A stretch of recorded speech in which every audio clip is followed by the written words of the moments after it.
Hello, this is the Paradise Unicorn Priestess with Day 17, reading of A Course in Miracles, the Yin translation, where we use female words.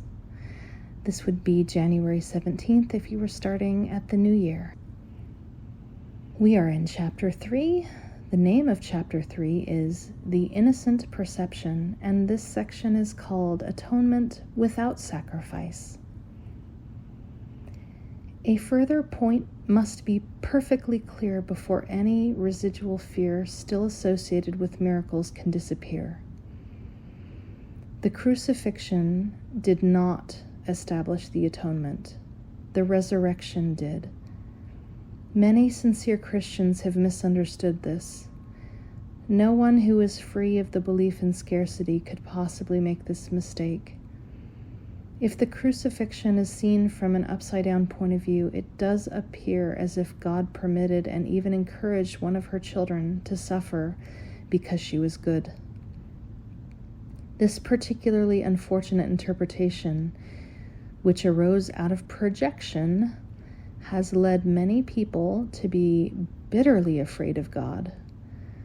Such anti-religious concepts enter into many religions. Yet the real Christian should pause and ask, how could this be?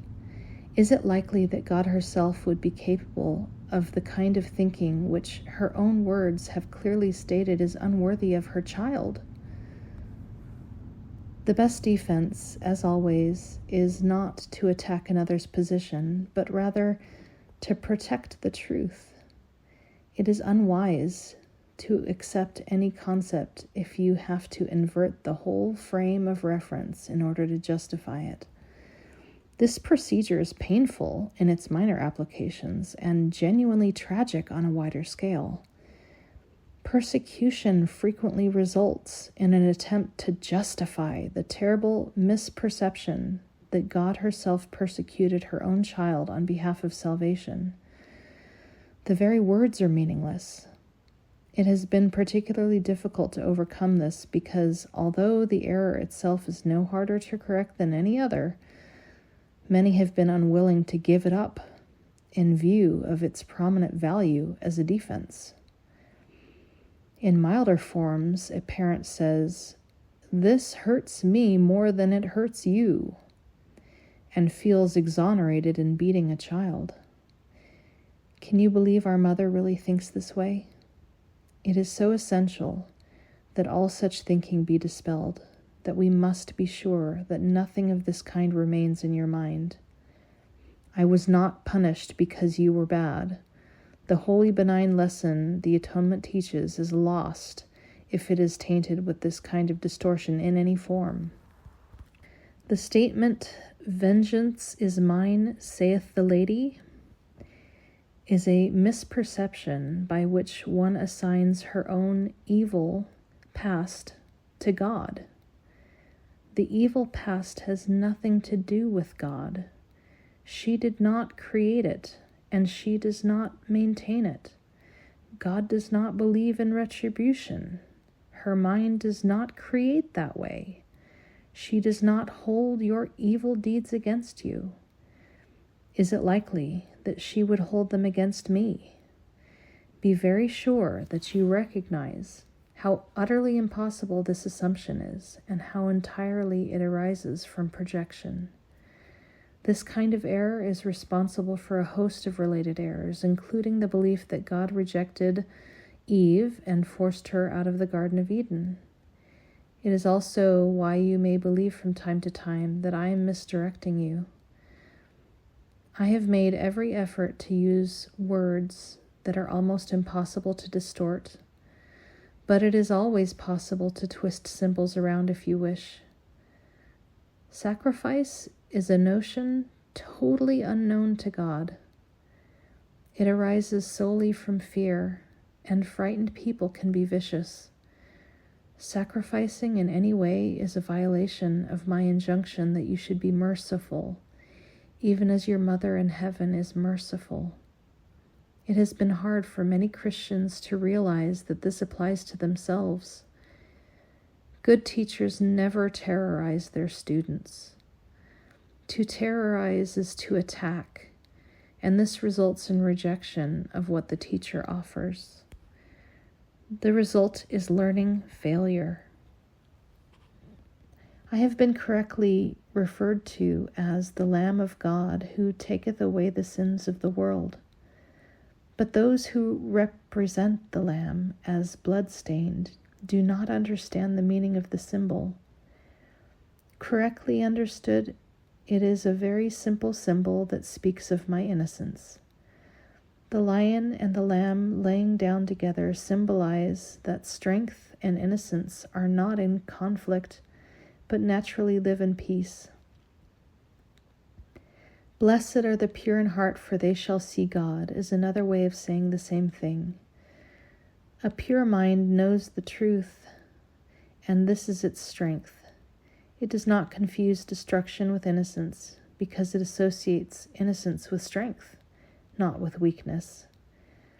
Innocence is incapable of sacrificing anything because the innocent mind has everything and strives only to protect its wholeness. It cannot project. It can only honor other minds, because honor is the natural greeting of the truly loved to others who are like them.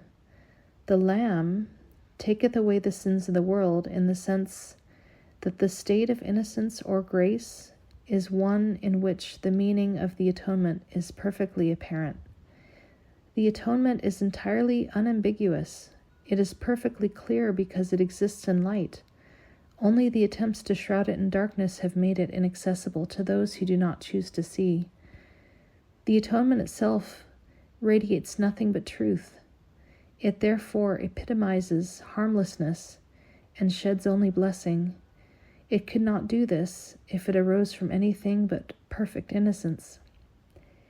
Innocence is wisdom because it is unaware of evil, and evil does not exist.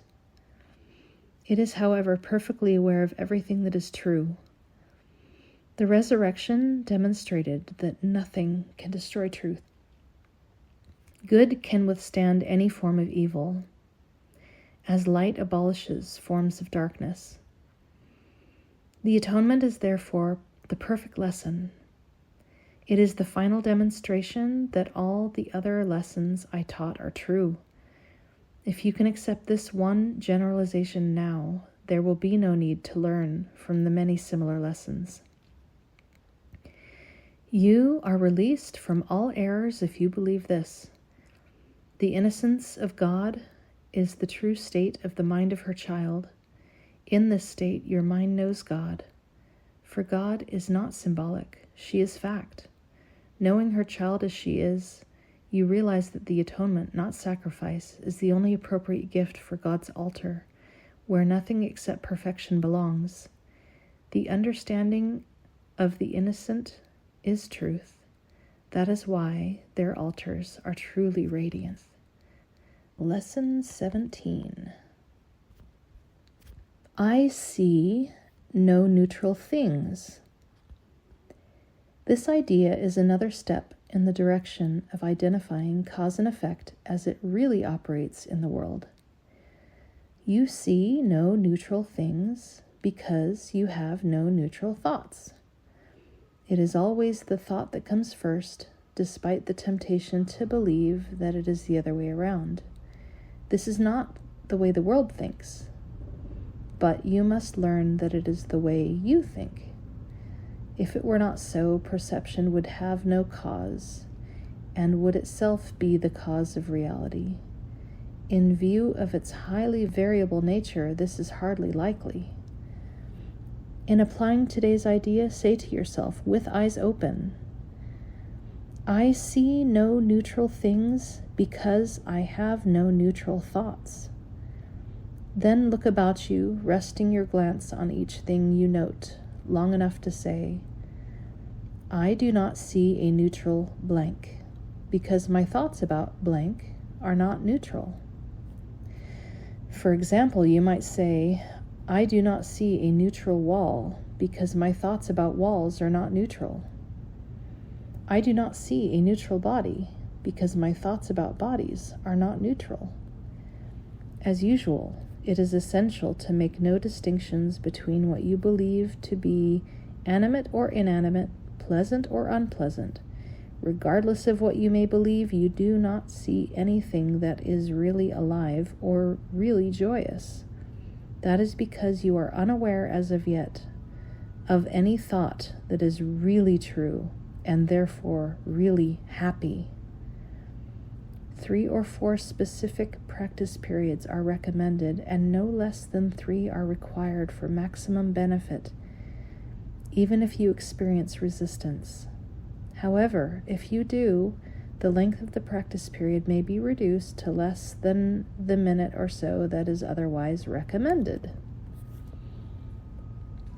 Okay, that's our reading and lesson for the 17th day. I see no neutral things. Until next time, bye-bye.